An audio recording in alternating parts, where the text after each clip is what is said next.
Graça e paz, queridos irmãos e irmãs, quero compartilhar uma das cartas do apóstolo Paulo aos Romanos, que está no capítulo 8, do versículo 18 ao versículo 30. E diz assim a palavra: porque para mim tenho por certo que as aflições deste tempo presente não são para comparar com a glória que em nós há de ser revelada. Porque a ardente expectação da criatura espera a manifestação dos filhos de Deus.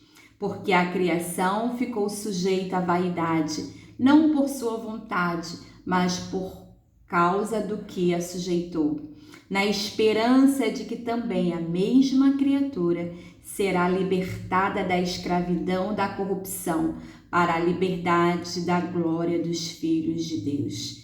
Porque sabemos que toda a criação geme e está juntamente com dores de parto até agora.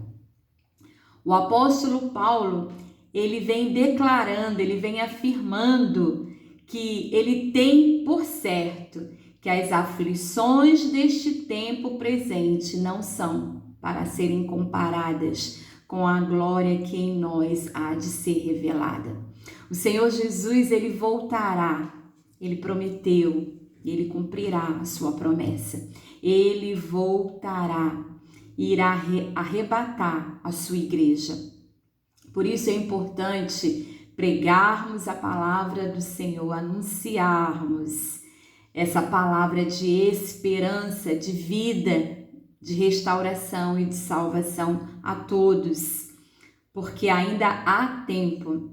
Segundo o livro do profeta Daniel, no capítulo 12, aqueles que aceitaram o sacrifício do Senhor Jesus e estão dormindo, eles vão ressuscitar para a glória de Deus.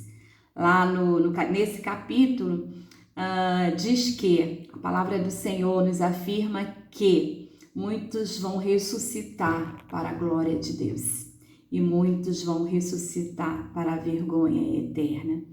Fala também que nós teremos um corpo transformado. Nós seremos transformados, nós seremos renovados. Louvado seja o nome do Senhor. Versículo 23. E não só ela, mas nós mesmos, que temos as primícias do Espírito, também gememos em nós mesmos, esperando a adoção, a saber, a redenção do nosso corpo. Essa redenção será a nossa salvação. Nós aguardamos no Senhor Jesus esse corpo transformado, essa redenção, a nossa salvação para a vida eterna. Porque em esperança fomos salvos. Ora, a esperança que se vê não é esperança, porque o que alguém vê, como o esperará? A nossa esperança é naquilo que ainda não vimos. Nós cremos pela fé. Mas se esperamos o que não vemos, com paciência o esperamos. E da mesma maneira também o Espírito ajuda as nossas fraquezas, porque não sabemos o que havemos de pedir como convém, mas o mesmo Espírito intercede por nós com gemidos inexprimíveis. E aquele que examina os corações sabe qual é a intenção do Espírito, e é ele que, segundo Deus, intercede pelos santos. É o Espírito Santo que intercede por nós com gemidos inexprimíveis. E sabemos que todas as coisas contribuem juntamente para o bem daqueles que amam a Deus, daqueles que são chamados segundo o seu propósito.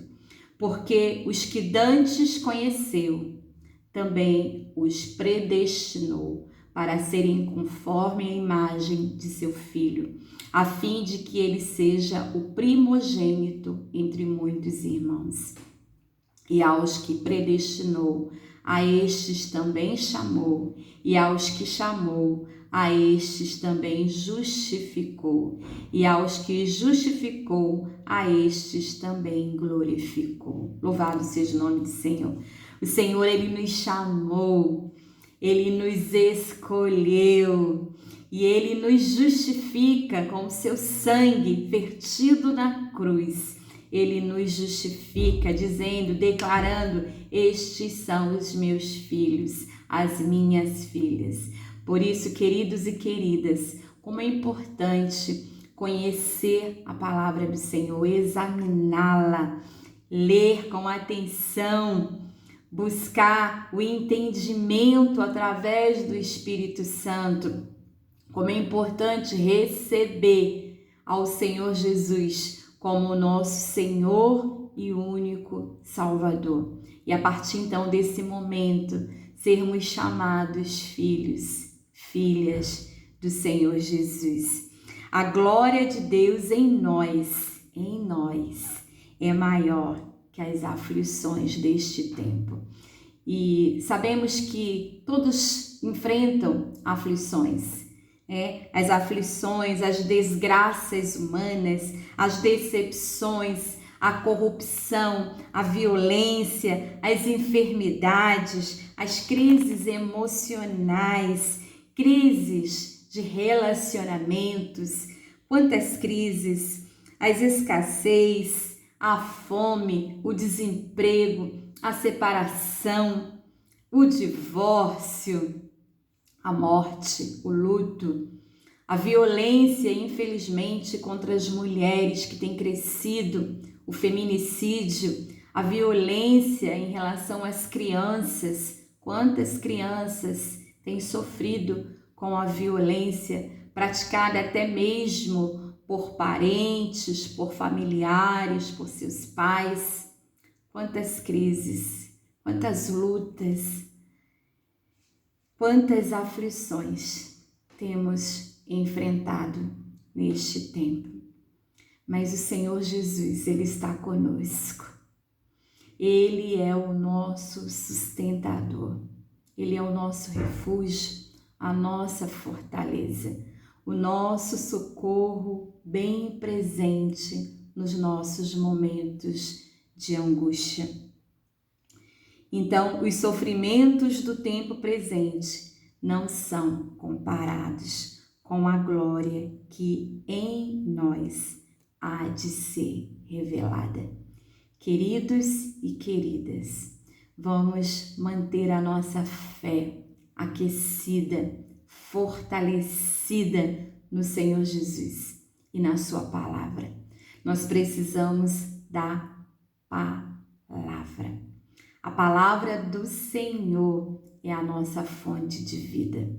É a palavra do Senhor que nos ajuda, que nos ensina, que nos dá a direção certa em todas as nossas escolhas. Que o Senhor nos abençoe com a sua palavra.